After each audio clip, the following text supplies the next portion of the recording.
Pugong Be a Hero natupad niya ang pangako sa PB Team Batangas, Chris na pinauwi.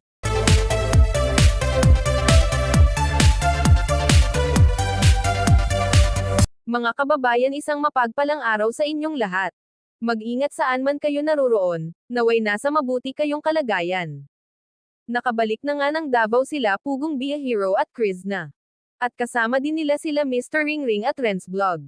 Pinakaunang PB Team Batangas, at kwento pa ni Pugong Be a Hero, nag-umpisa sila mag-vlog sa Batangas. Dumidiskarte ng mauulam, medyo may kagipitan pa sila noon. At nangupahan din sila ng apartment, at may ipinangako siya sa pinakauna niyang team na darating ang araw na pag magkakasama sila ulit magkasama na sila sa iisang kwarto. At natupad nga ito pagkalipas ng ilang taon, na hindi nila inaakala na matupad ang kanilang pinapangarap. At sa Davao nangyari, at sa Davao din si Pugong Be a Hero mas lalong sumikat sa mga katutubo na tinulungan niya. Kasama si Mang Eli at PB Nonoy, noon na siya namang driver ni Pugong Be a Hero. Kaya mahal na mahal din niya ang Davao, at malaking parte ng buhay niya. Si Pugong Be a Hero, kahit napakalayo na ang kanyang naabot sa buhay, hindi pa rin nakakalimot kung anong buhay mayroon siya noon.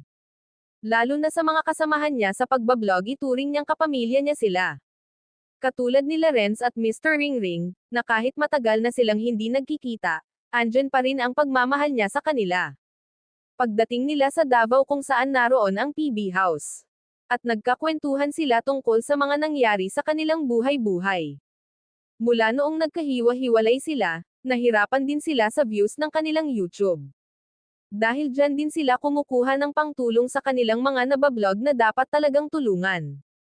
Minsan nawalan ng pag-asa lalo na si Mr. Ringring, sa kwento niya na dumaan siya sa depresyon. Ang sakit na depresyon ay hindi biro at mahirap labanan. At mabuti naman na may isa siyang kaibigan, na laging nagpaalala sa kanya na lumaban lang. Hindi naman laging andyan ang problema, dadaan lang din sa ating buhay, para mas lalong tumatag ang pakipagsapalaran natin sa mundong ito. Hindi nila napigilan na tumulo ang kanilang mga luha habang sila'y nagkwentuhan sa kanilang mga nakaraan. Kaya ang daming humanga kay Sir Paul, isang leader na mapagmahal na kahit malayo na ang narating, napaka-humble pa rin. May puso sa mga kasamahan niya, kaya mas lalong banibless siya sa kanyang katangian. At minahal ng mga taga-subaybay niya, at ito naman si Chris na, pagdating nila sa PB House nakapagpahinga lang siya, pinahatid din ni Pugong Be a Hero sa bahay ng kanyang lola. Kasi madalas doon nagstay si Chris na, at ito pa, oras nga lang ang nakalipas, sabi na niya sa kanyang blog, wala si Chris na, dito sa bahay namimiss ko na. Sabay bawi char daw, Sir Paul, grabe ka naman sir, ikaw na talaga. Kaya ang daming kinikilig sa inyo kahit mga senior citizen biglang nabuhayan sa inyong love team at maraming umaasa na hindi lang sa serye yan. Pero feeling namin mga viewers mo, may tama ka na rin kay Chris na at ganun din si Chris na sayo. Madhid lang ang hindi makaramdam, di ba Sir Paul, kahit nga sa mga ordinary mong vlog na banggit mo si Chris na. Kahit ilang oras lang nawala sa paningin mo, miss mo na agad.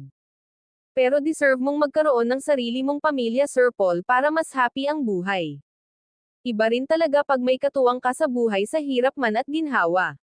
May masandalan ka, kaya go mo na yan Sir Paul, ang dami naming boto kay Chris na, mabait, mapagmahal sa magulang, masipag at sanay sa buhay mahirap, mga kababayan, lagi nating subaybayan ang mga vlog ni Pugong Be a Hero, para mas lumawak pa ang kanyang pagtulong sa higit na nangangailangan, and please don't skip ads. Maraming salamat sa inyong suporta mga kababayan. God bless sa ating lahat.